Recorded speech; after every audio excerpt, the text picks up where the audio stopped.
Hi, I'm Terry Egan. I'm the research librarian at the Planning Commission, here to welcome you to today's Information Barbecue. Today, we're happy to welcome Andrew Hughes, a librarian with the University of South Florida Libraries Special Collections Department. He's our featured speaker. He lectures across the state about Florida history and foodways. For our Info Barbecue, he will take us on a historical tour of Tampa with highlights from his book, From Saloons to Steakhouses, The History of Tampa. Since its early days as a boom town on the Florida frontier, Tampa's had a lively history rich with commerce, cuisine, and working class communities. In his presentation, he's going to take us on a journey into historic bars, theaters, gambling halls, soup kitchens, clubs, and restaurants. So without further ado, I'm going to let Andy take over. Just a quick point, if you have questions, feel free to put them in the chat and we'll get to them at the end of the presentation. Thank you. Well, hello, everybody. I thank you so much for the invite and facilitating this, Terry.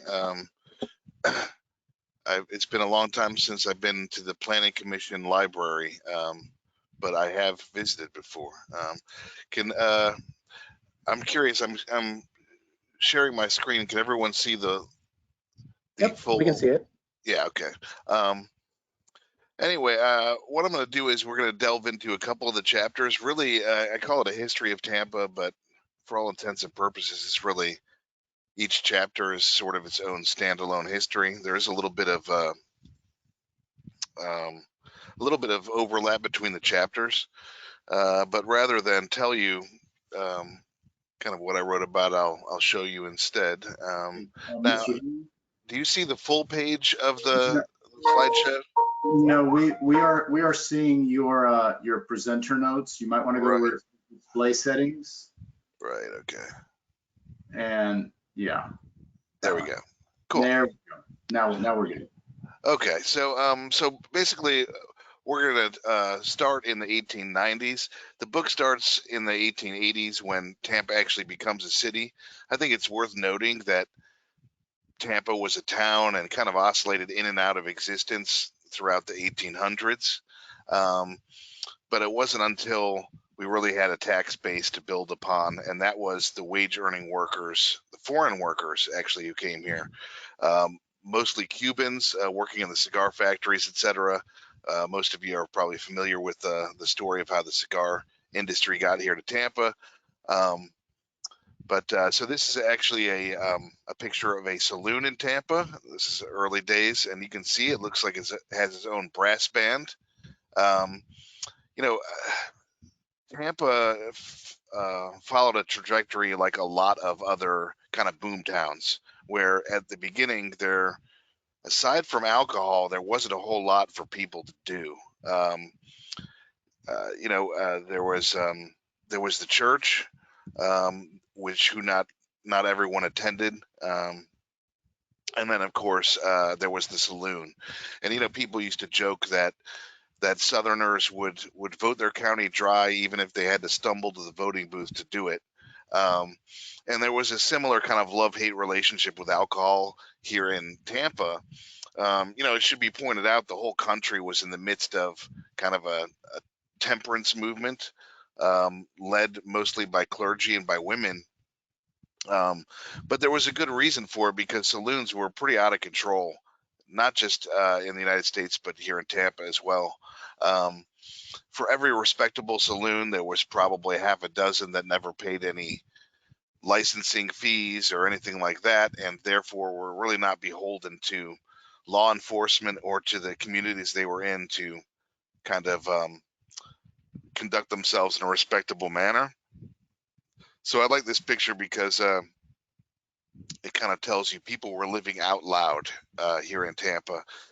What's interesting is the original sin, if you will, when it comes to legislation in Florida, I would consider to be the blue laws or the Sunday laws that were inherited by the state, because when the state was just a territory, there were some basic territorial laws, and one of them was the Sunday law, which was a very broad, unenforceable law that basically said people were not to do anything on Sundays except for religious devotion. So this idea you couldn't buy, you couldn't sell, you couldn't do anything on Sundays. At one time, the only people allowed to work on Sundays were the police officers in Tampa, who were making sure that everyone else was shut down. So, for example, if your horse was kept at a stable that you paid for, they weren't allowed to feed your horse on Sundays. So anyway, the law didn't seem like a big problem in Tampa until the immigrants came. So all these cigar workers, they came mostly from Havana. Later on, there was more people from Sicily and from Spain and other places, but the vast majority were Cubans from Havana, and they were, they were used to a certain lifestyle, and Sundays were a day of rest and recreation.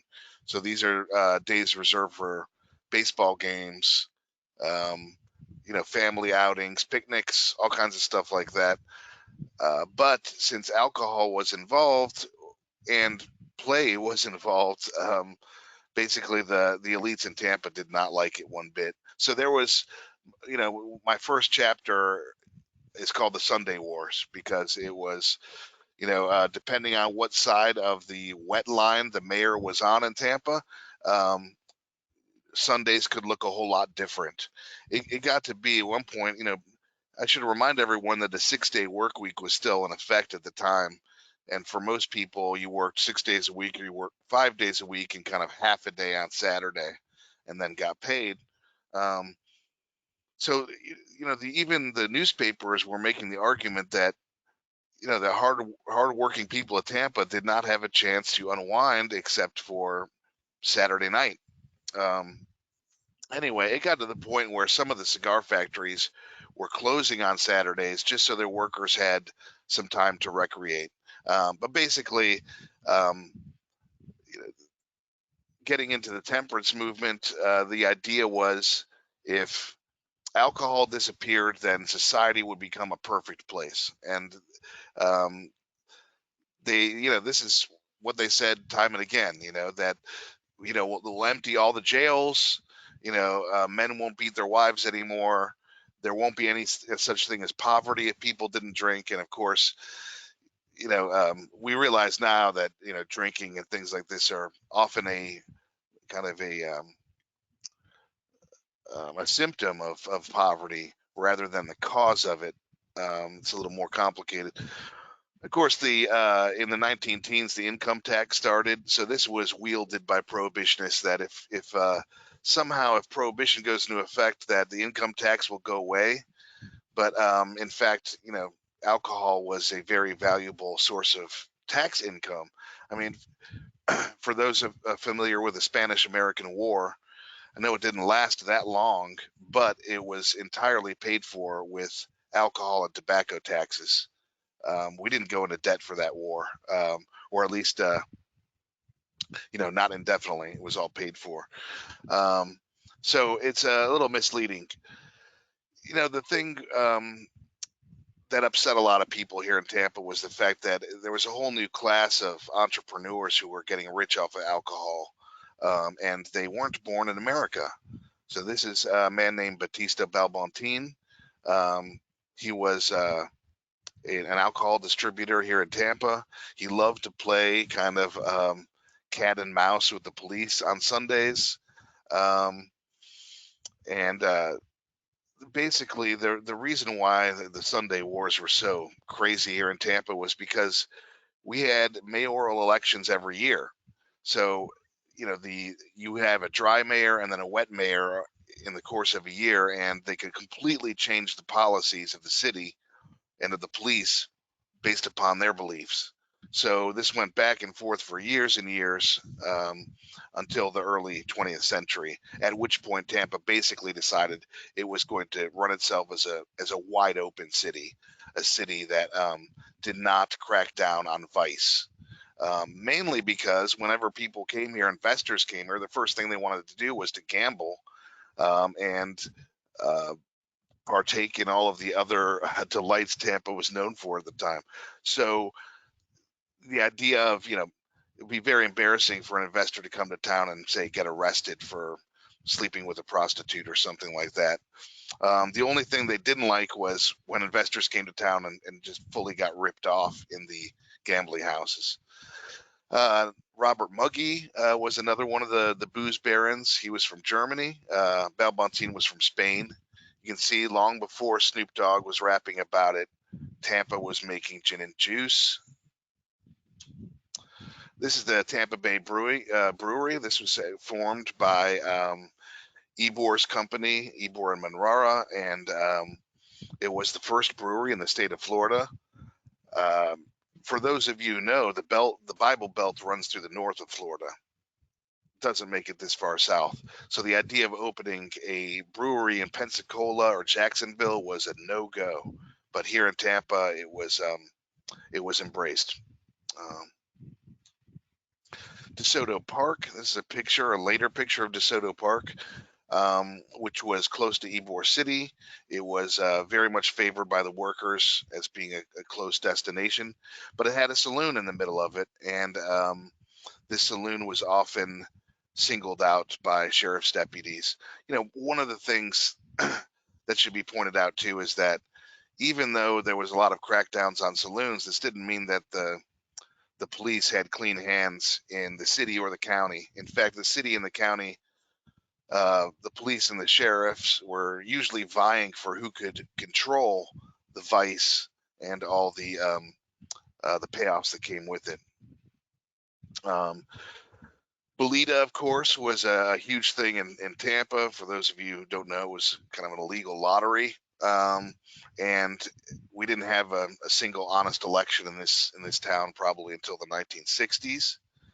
Of course, this is a dream journal. Depending on what you dreamed of, that's what you what number you would play.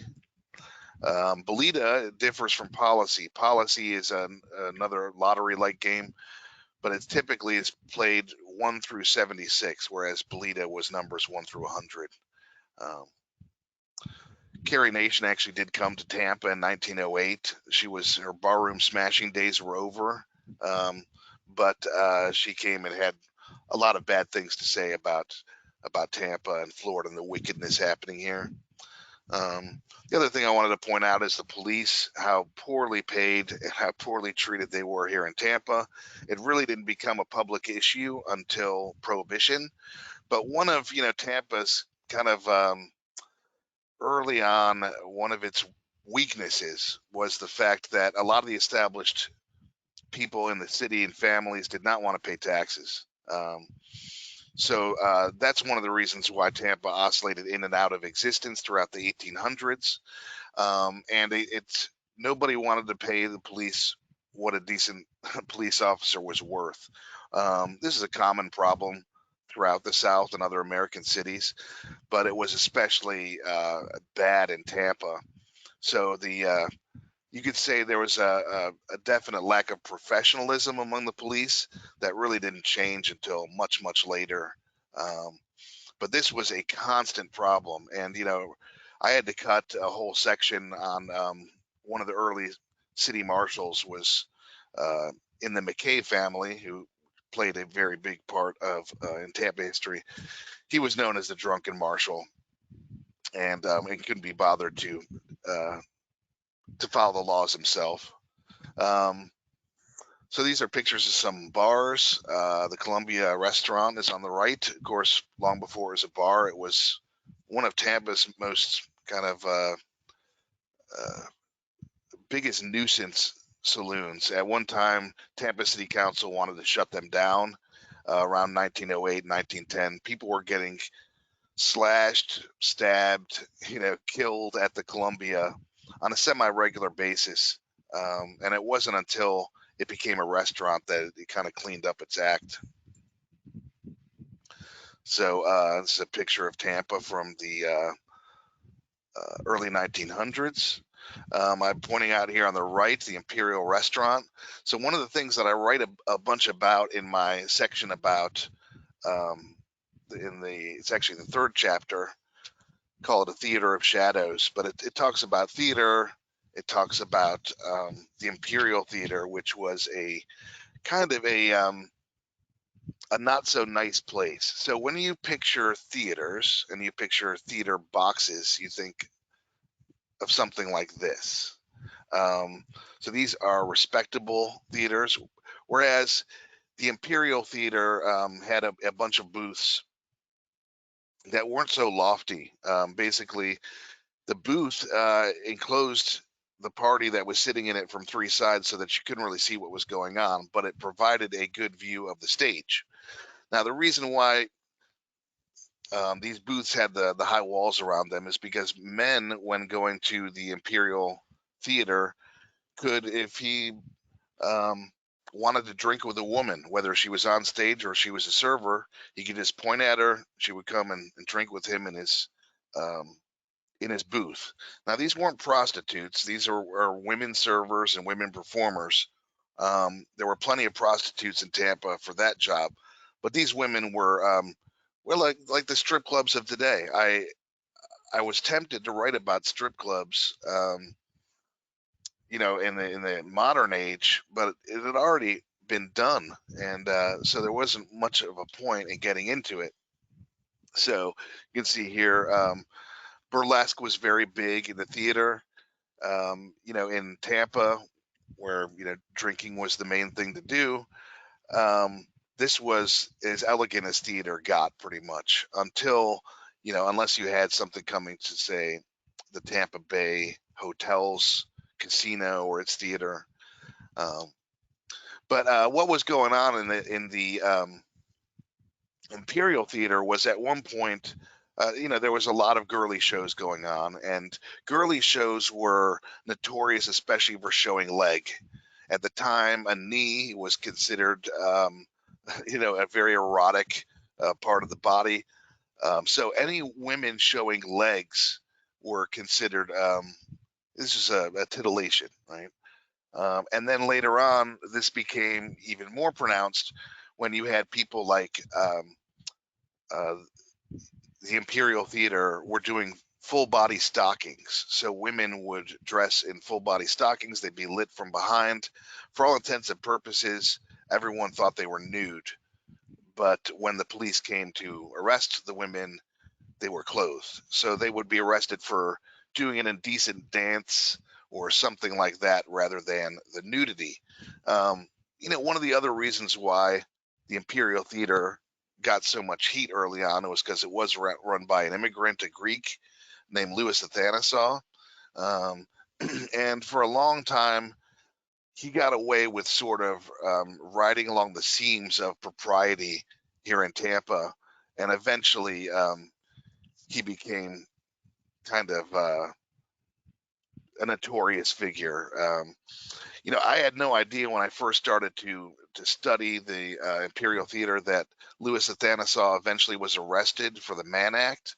So for those of you not familiar, the Mann Act was an act by Congress, also known as the White Slavery Act, that was supposed to stop people from trafficking in women, white women in particular. So if you crossed a state line with a woman with immoral purposes in your mind, then you would be arrested. And of course, this law was used mostly against minorities and immigrants and against famous people. So everyone from the boxer Jack Johnson to Chuck Berry to Charlie Chaplin was arrested on this charge at one time or another. But to give you an idea of the Imperial Theater in its kind of in its glory, if I can use that word, on July 4th, 1902, the theater hosted an extravaganza spilling over with color, music, drink, and flesh. Athanasaw decked out the Imperial with flags, banners, bunting, and sweet-scented roses galore. A brass band played popular tunes, but the real attraction, as usual, was the women. So this comes from the commentary in the newspaper that the Imperial Theater supplied about its latest show.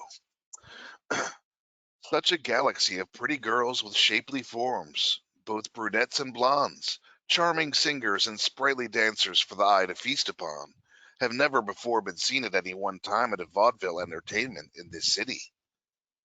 And still, half and still not half has been told, for manager Frank Binney, who has a faculty for doing things as they ought to be done, has a rare treat in store for lovers of breezy vaudeville in the shape of a ticklish burlesque, with a musical frolic bubbling over with bright bits of button-bursting comedy, introducing the entire company of unexcelled artists. Now, the Imperial is a place to see a show that's worth seeing, and bear in mind a good clean show with no wink-wink objectionable features. There was plenty for people to object to. And eventually he did go to prison for several years, but it took federal authorities because no local judge would send him to jail. I want to switch gears real quick, and we're going to talk about World War I a little bit. So I originally hadn't planned on writing a World War I chapter. If you look in all the books written about Tampa, not a whole lot's been written about World War I. I always wondered that. So I started to do a little casting around and eventually found a great story, and several great stories. One thing that should be pointed out about World War I, of course, is the U.S. sat out the first half of the war, kind of in a U.S. isolationist tradition. And during that time, there was no information coming out of Germany. So all the information that we got about the war and all the propaganda we got about the war was from the English point of view. One thing that should be pointed out is, that World War I and Prohibition both represent really a high watermark of fear of immigrants here in the United States. And not just kind of new immigrants, but ones who existed here already. A good example is the German American community, which was here considered, model immigrants wherever you went. But World War I changed that very quickly. A good representation of kind of the U.S. psyche at the time and psyche in Florida. I don't know if any of you recognize Sidney Katz, but in some ways, a lot like the president we just had, very combative, very thin-skinned, and he was a diehard prohibitionist who didn't always practice temperance or, non-drinking. But anyhow, so he took it personally whenever cities didn't take prohibition seriously. And I thought it was interesting that when the state went dry in 1918, we went dry a year before the rest of the country, a year and a half or so.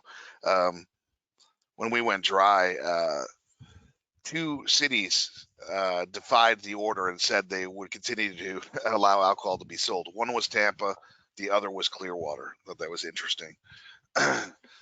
This is the German American Club. Some of you may still recognize the building on Nebraska and like roughly 11th, I think. Anyway, beautiful building. One of the interesting things about the German American Club is it was a very, very popular social club here in Tampa. You didn't have to be German to join. The other thing that's interesting is a huge amount of the people we would consider Jewish, or considered themselves Jewish, but they considered themselves German first. Now, of course, the Third Reich in World War II would change kind of the way that Jews thought of loyalty to Germany. But at the time, I think it was very interesting that so many Jews were part of the German club. So there was the usual things at one of these clubs, lots of dances, lots of orchestra playing, lots of card games. Now, to give you an idea of just how kind of deep the hatred for Germans went, people don't want to drink from a German cup or a German plate. They don't want anything having to do with Germans. You can see here, this is an anonymous poem talking about their blood-stained Christmas toys. So it had really reached a fever pitch. Now, once the war started, first of all, I guess one thing that I should share is how this whole chapter got started. It all started because I was actually searching for stuff about devil crabs. One thing I should mention about this book is originally there was a whole section devoted to food, but I wrote way too much and we had to cut a whole bunch of the book, and it broke my heart. But hopefully I'll get back to writing about the actual food and recipes and preparation in the future. But what I did find was that a devil crab salesman in 1918 had been arrested because they found glass embedded in the bread he was serving. So this immediately, aroused my interest, and I started to do some more digging and found that there was a big problem, a big glass scare in Tampa and across the country. We tend to remember, glorious things and deeds about war, rather than, how Americans were so terrified of, illusory threats. So the idea, I guess to back up a second, before we get to the glass, I just want to get the war started. So, the U.S. entered the war in April 1917.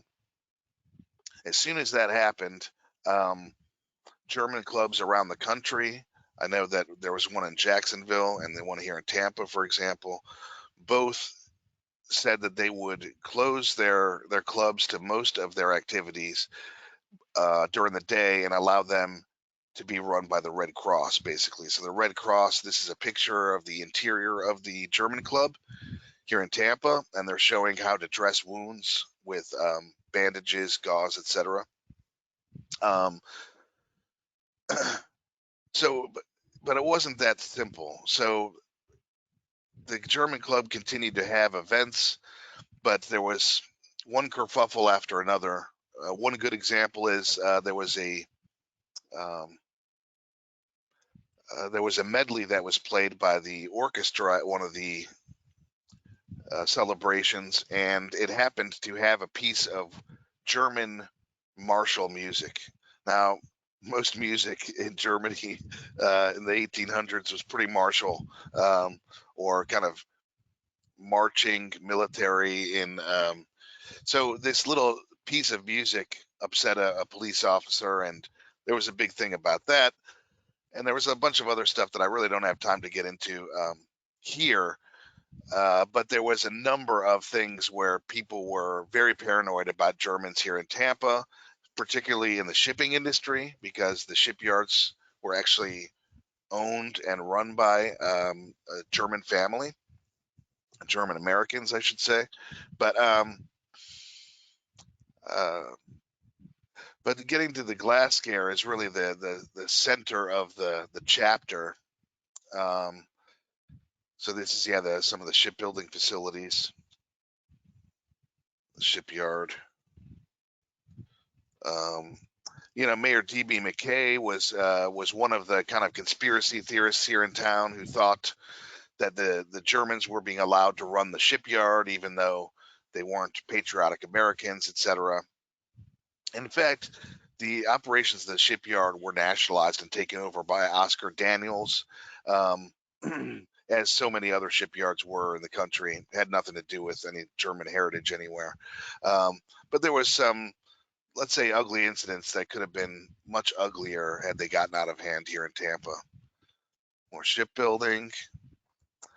But really, a lot of the story revolves around a bakery. It's Allen's Big Butter Crust Bread Bakery. But Allen had a bakery and grocery in Tampa for a long time. Before this, when he opened his new bakery, it was a big bakery downtown, and actually was considered Tampa's first modern bakery. And at the time, modern meant no human's hands ever touched the bread. Along with this kind of fear of immigration, there was a fear of germs in America. People being very concerned with sanitation. And this idea of buying bread from a bakery where a bunch of hairy Cuban men are, beating bread with their forearms, etc., was not a good look in 1900. What's really interesting is, of course, now people are interested in having handmade bread again, bread that's worth eating. There's a great book called White Bread: A History. For any of you who might be interested in something like that, it's a very interesting history, how everything's gone full circle. But at the beginning of the 20th century, progress meant no human hands touched bread. But what ended up happening was nationally a false story got started, and I try to pick apart exactly how it happened in the book. But this false narrative started that Germans were just running around the country unimpeded, burning down factories and sprinkling ground glass in our food supply everywhere.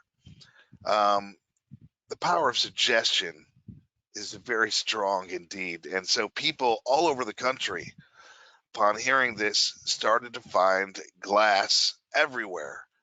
There was a guy in, I think, Pensacola alone who sent in maybe 50 or 100 different samples to the Department of Agriculture here in Florida.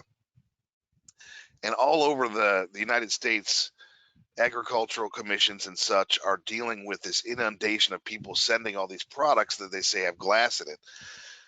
Now, there wasn't glass. What's really interesting is that for all the reports about glass and all over the country, there's never any reports of people actually being harmed by glass. So they felt something gritty when they bit down. They assumed it was glass, but nobody was bleeding.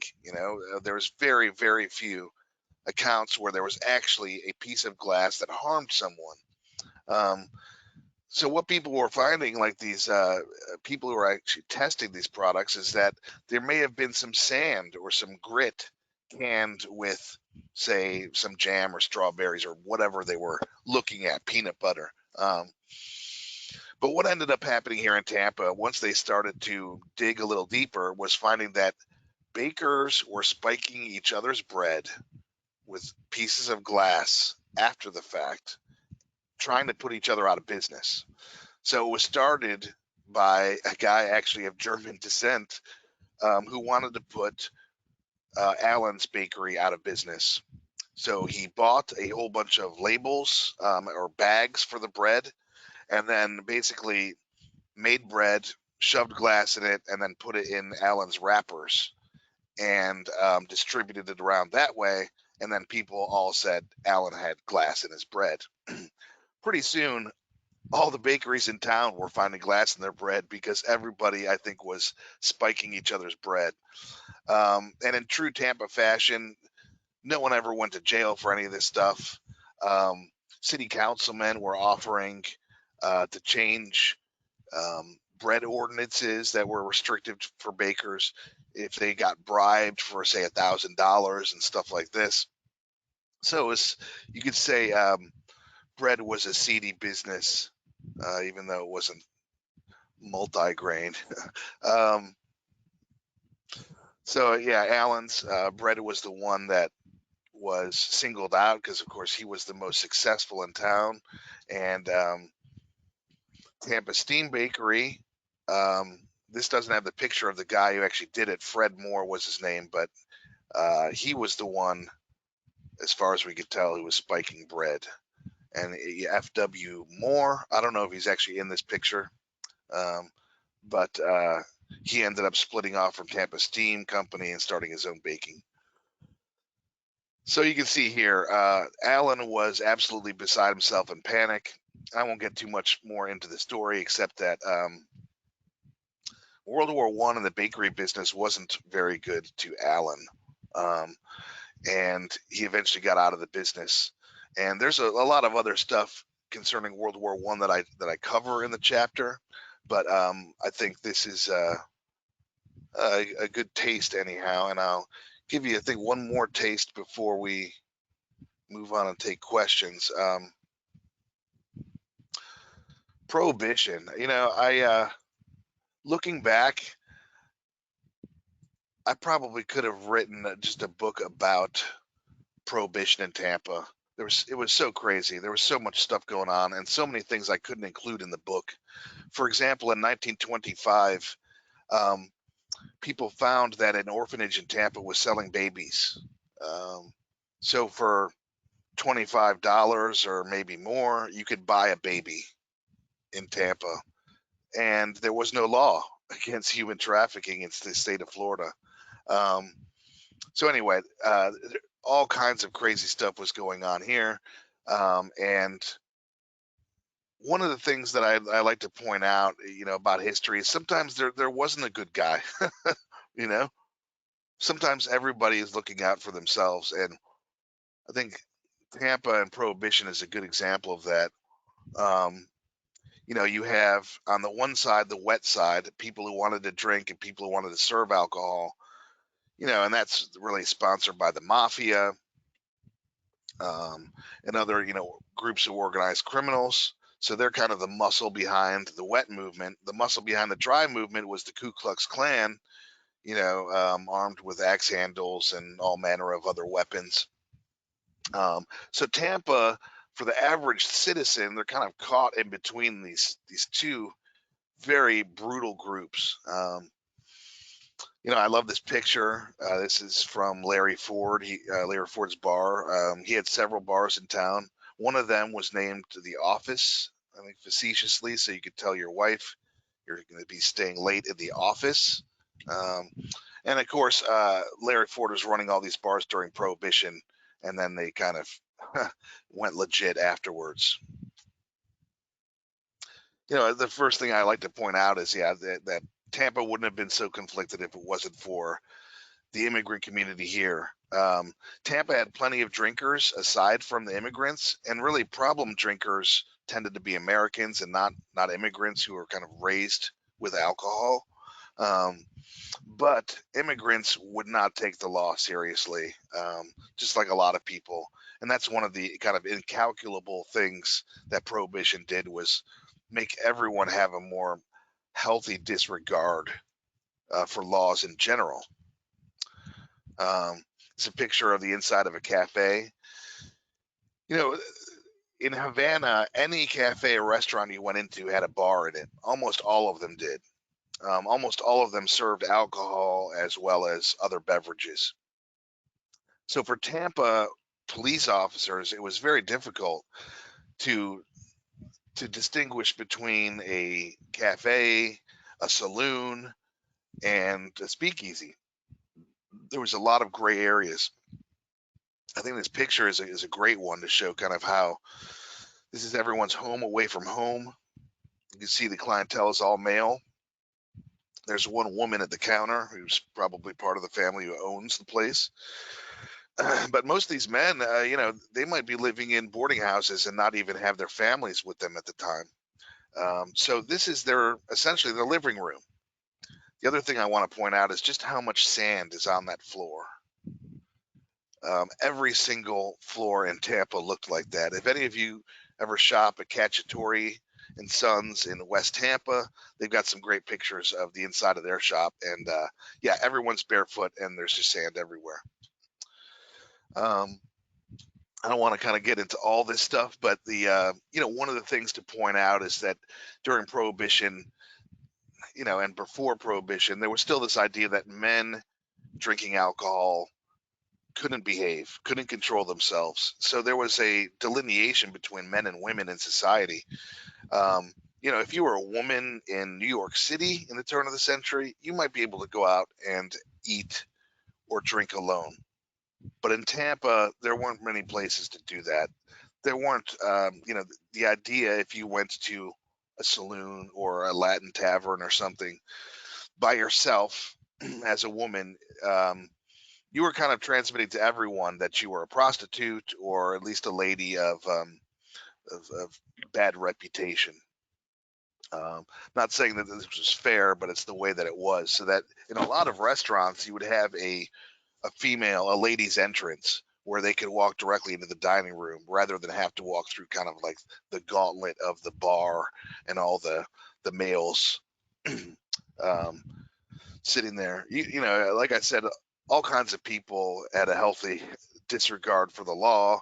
These are this is just from our photograph collections here at USF, kind of a before and after picture.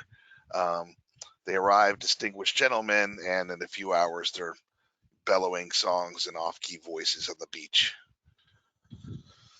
You know, I was talking about the temperance movement before. I really like this flyer on the right that was from Lakeland. You know, I should point out Tampa was considered the wicked place that had immigrants and Catholics and booze and everything else, whereas the people on the outskirts, you know, in Hillsborough County and Polk County, that's where the Klan really thrived.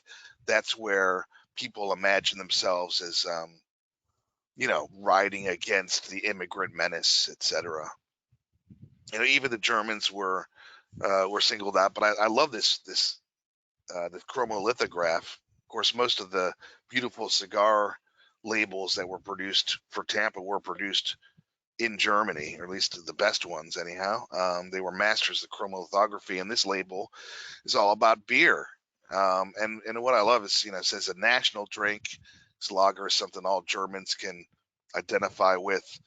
It's a healthy drink. You know, this man certainly looks well fed. And then a family drink, which, you know, this guy's got a full stein and he's hanging out with his family. That is not something you would see in the South. Alcohol was considered anathema to the family, to the church, etc. Whereas a lot of the immigrants who came here, it was simply integrated in their lives, and there were no, say, hang-ups about it. I thought it was great. You know, one of the facts I picked up was between 1924 and 1926, I think at least half a dozen cars were stolen from Prohibition agents in the city of Tampa. Just hilarious. I'm sorry, I find that really funny. So yeah, the Prohibition agents, they were a lot like the cops in Tampa, but on a nationwide basis. They were paid terribly. They were very easy to bribe, and weren't usually that dedicated to their jobs. Another picture of the inside of the Columbia restaurant when it was still the Saloon. Once again, you can see the sand all over the floor. And this was happening all over the city. So little stands were popping up, soft drink stands. You know, soft drinks were called soft drinks to call to attention that it didn't have alcohol. They weren't hard drinks. So soft drinks like Coca-Cola became very, very popular. But what's, you know, the irony here is you could buy yourself an Orange Crush or a Coca-Cola or a cigar. But of course, any of these stands, you could buy alcohol as well. So, you know, there was people all over town selling alcohol.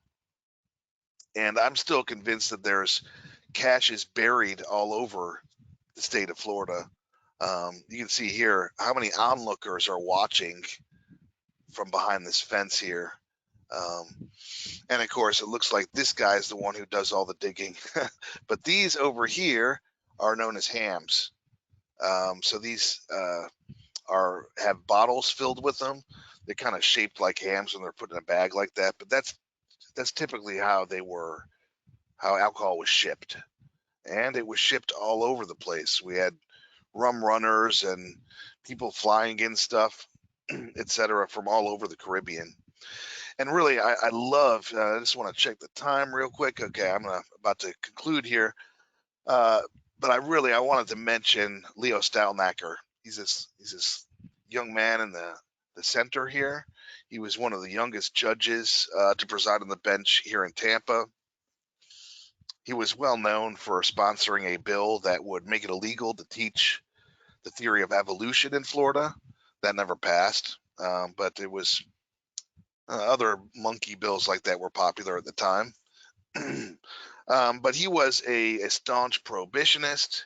He would be firmly on the dry side of the equation, and he ended up getting appointed to be judge here in Tampa and started to throw the book at all vice and liquor offenders. And well, let's just say that his time on the bench was tumultuous and brief. I won't go too much into it, but I will mention that although he represented himself as being very morally upstanding, Stalnaker had some ethical problems of his own, and later was disbarred, etc. But that is a story for y'all to read yourself in the book. Anyway, there's a whole bunch of other stuff I cover in this book. After Prohibition, I get into World War II and juke joints and the fight against venereal disease, or as it's known today, sexually transmitted diseases and infections, which, because of Tampa's permissive past, prostitution was just out of control, and servicemen were getting infected at a really high rate here. I also talk about a restaurant called Barkey's that was in Tampa International Airport, and kind of tell the story of the family, how they came down from upstate New York, and all kinds of other stuff about what they found here, including an unfortunate run-in with polio. I look at urban renewal at the old Las Novedades restaurant in Ybor City, and I also look at the campaign to integrate lunch counters here in Tampa by activists and the NAACP. So there's all kinds of things. I figure there's something for everyone in the book. It kind of represents my groaning plate as I leave the Tampa history buffet. There's a little bit of everything there, but I'd be happy to take any questions that any of y'all have, and I hope this this presentation was enjoyable. Thank you. Thank you. And do we have any questions that anybody would like to submit through the chat?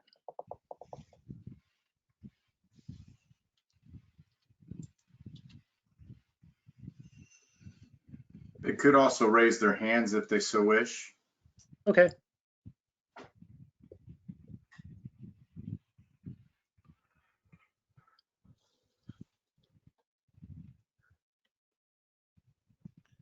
So I'm not seeing any questions. If there are no questions, we can go ahead and conclude the barbecue info. I want to thank Mr. Hughes for spending his lunch with us and sharing some of the stories that he was able to accumulate in the book.